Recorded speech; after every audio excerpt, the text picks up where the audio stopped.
tag slash bilan de cette première partie de l'année. En fait, je voulais faire un bilan de tout ce que j'ai lu et de tout ce qui s'est passé niveau lecture du 1er janvier au 30 juin 2017, donc pour la première moitié de l'année.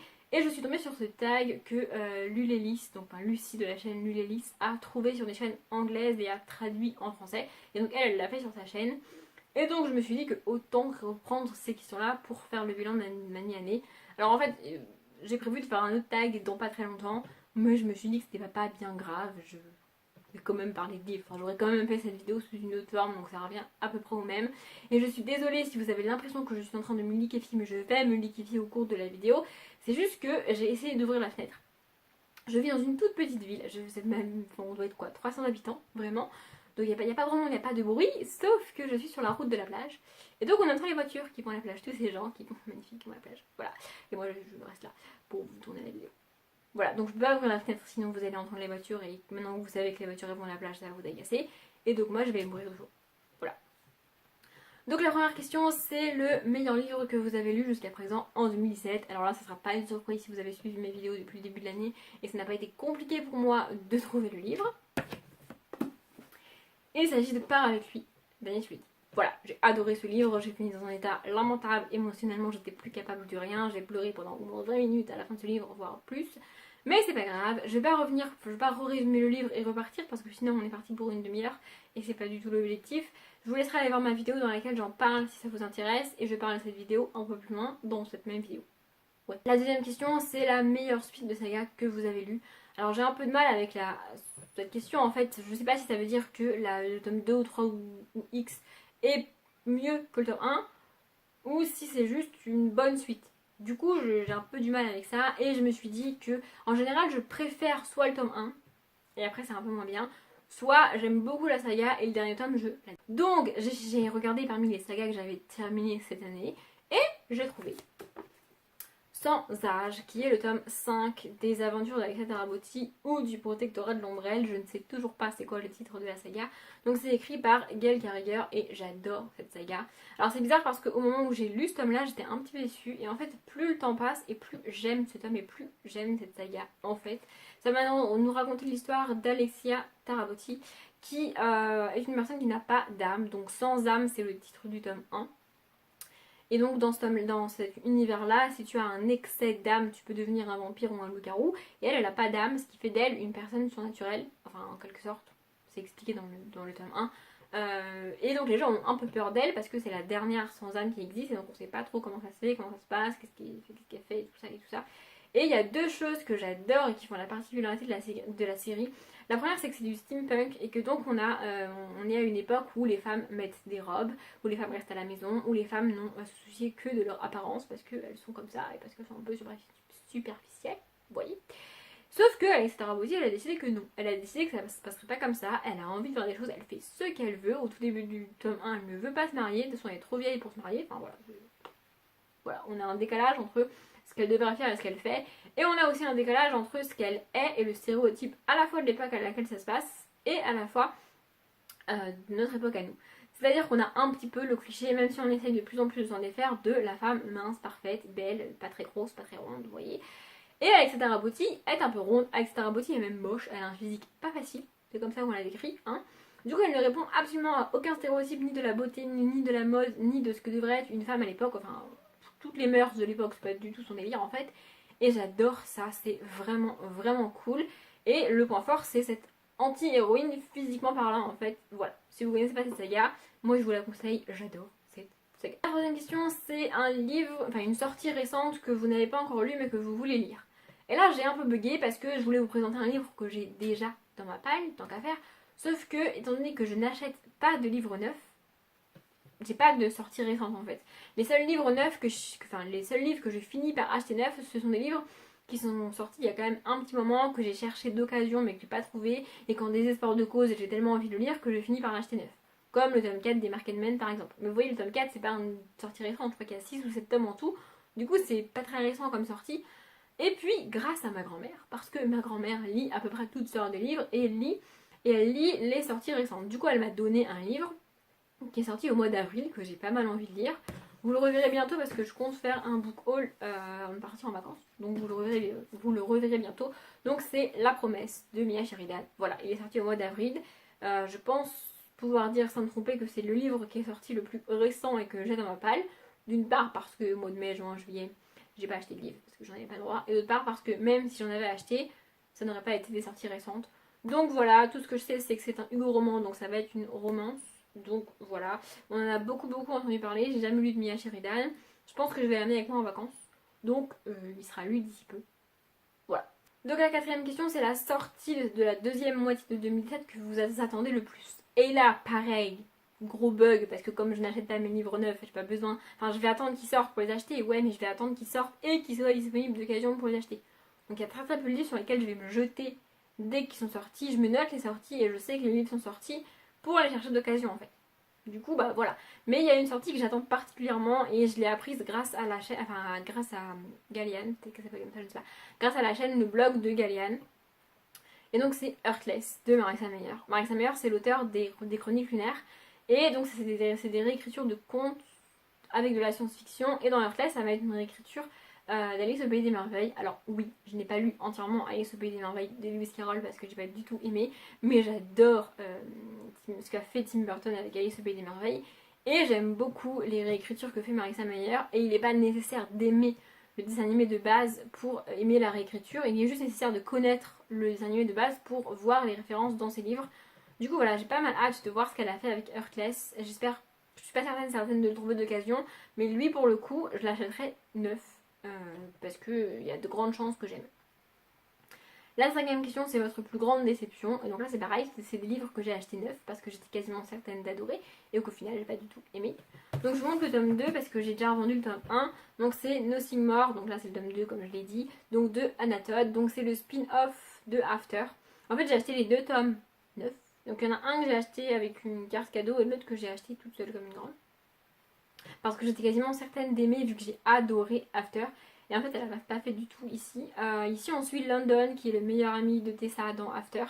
Et London m'a agacée, j'avais envie de le baffer. En plus, il y a des références, mais à toutes les pages à Harry Potter. Enfin, je veux dire, on a compris, c'est un geek qui aime Harry Potter. C'est un peu cliché d'ailleurs. On a compris, t'as pas besoin de nous en parler à toutes les pages. Enfin voilà, ça m'a vraiment saoulée. J'ai été d'autant plus dégoûtée que j'aime beaucoup Anatole et que j'aime beaucoup After. Mais j'ai préféré arrêter parce que insister alors que ça le fait pas du tout, c'est pas du tout possible. Donc voilà, c'est ma plus grande déception. Je suis extrêmement triste de ne pas avoir aimé. Mais je préférais abandonner que m'énerver encore plus en un ou. La sixième question, c'est la plus grande surprise qu'on ait eue. Alors j'aurais pu citer Parapluie, de toute façon j'aurais pu citer Parapluie pour quasiment toutes les questions. Hein. Mais je me suis souvenue de L'île au trésor, que j'ai pour le coup lu juste après Parapluie. Donc L'île au trésor, c'est de Robert Louis Stevenson. Je suis ravie de l'avoir lu, c'est l'une des plus grandes références de la jeunesse. Et enfin c'est l'un des plus... Voilà, c'est un livre mythique qu'il faut avoir lu et que je suis ravie d'avoir lu et d'avoir découvert. J'ai adoré cette histoire et j'ai adoré voir toutes les références qui sont faites dans Pirates des Caraïbes et dans la série Black Sails, qui sont donc deux sagas, films, tout ça sur les pirates. Et donc dans ces deux œuvres récentes et contemporaines, il y a des références qui sont faites à ça et j'ai adoré.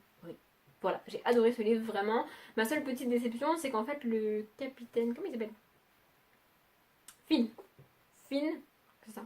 Enfin bref, le capitaine là que tout le monde connaît là, son nom ne me revient pas là maintenant tout de suite, est mort en fait. Il n'apparaît absolument pas dans ce livre là, il est mort dès le début. Et voilà. Donc du coup j'ai trouvé ça très bizarre, mais bon je m'en suis remise, hein. J'ai vraiment beaucoup aimé cette histoire avec ce petit garçon qui va sur une île et en plus j'aime beaucoup cette édition. Donc voilà, très belle surprise. La septième question c'est est-ce que vous avez un nouvel auteur préféré ? Alors la réponse est non. Personne n'a battu Lolita Peel sur cette première moitié de 2017. Je pense pas qu'il y a quelqu'un qui la battrait sur la deuxième moitié, ni même en 2018, ni même un jour. Enfin, peut-être qu'un jour ça arrivera, mais pour l'instant, je pense pas. Mais si je devais citer vraiment un auteur que j'ai beaucoup aimé dans cette première moitié de 2017, bah, c'est Miss Ledig.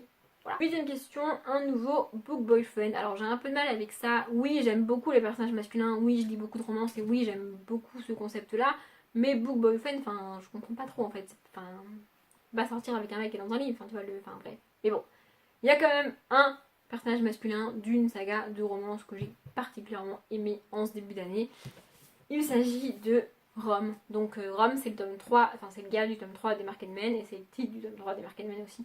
Voilà, j'ai adoré Rome. Pour le coup, c'est pas un bad boy, c'est un mec très très bien d'ailleurs, qui a un peu des problèmes dans sa tête, et qui a des problèmes dans sa tête parce qu'il était militaire et il ne peut plus être militaire.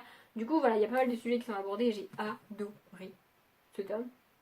J'ai toujours pas lu le tome 4 parce que j'ai un peu de mal à m'y mettre, mais ça sera fait bientôt, j'espère. 9ème question, votre personnage préféré que vous avez découvert cette année. Et là, bizarrement, je vais pas citer un personnage masculin. Alors oui, j'arrête pas de dire et de répéter que mes personnages préférés dans les livres sont quasiment tout le temps des hommes. C'est la vérité. Mais là, le premier personnage qui m'est venu, c'est une fille. Après, j'ai un petit peu vérifié parce que c'est un personnage d'une saga en fait. Et comme j'ai lu le tome 1 en 2016, je me suis dit, est-ce que j'ai vraiment découvert ce personnage-là en 2007? Et la réponse est oui.